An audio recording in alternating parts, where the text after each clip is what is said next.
अला रसूलिल करीम अम्मा बाद फ़ौज़ बिल्लाहि मिनश शैतानिर रजीम बिस्मिल्लाहिर रहमानिर रहीम। अस्सलाम वालेकुम दोस्तों, उम्मीद करता हूँ सब खैर खैरियत से होंगे।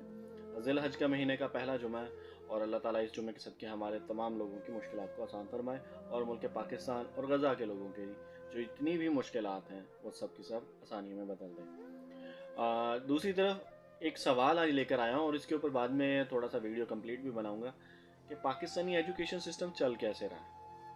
जो शख्स भी मेरा ये वीडियो सुने वो ज़रा गौर करे कि हमारे बच्चे 1100 में से 1092 नंबर ले लेते हैं। एफए के अंदर भी, मैट्रिक के अंदर भी, ग्रेजुएशन लेवल पे भी 11 मेडल्स, गोल्ड मेडल्स जीते हुए हैं इस मुल्क में के स्टूडेंट्स ने। बट आउटपुट क्या आ रहा है? एग्रीकल्चर में डिफ़ॉल्टर है, इंडस्ट्री में डिफ़ॉल्टर है, मेडिसन्स के मामले में डिफ़ॉल्टर मुल्क है, स्किल एजुकेशन के मामले में डिफ़ॉल्टर है, इंजीनियरिंग के मामले में डिफ़ॉल्टर है।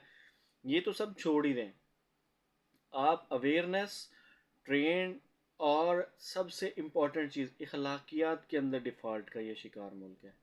इसकी क्या वजूहत है?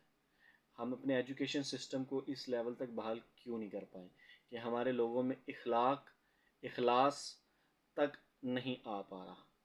इसकी क्या वजह है और एजुकेशन सिस्टम में कहाँ डिफ़ॉल्ट है? इसके ऊपर कंप्लीट वीडियो भी बनाऊंगा इंशाल्लाह। नेक्स्ट वीडियो तक मुझे दीजिए इजाज़त। अल्लाह हाफ़िज़।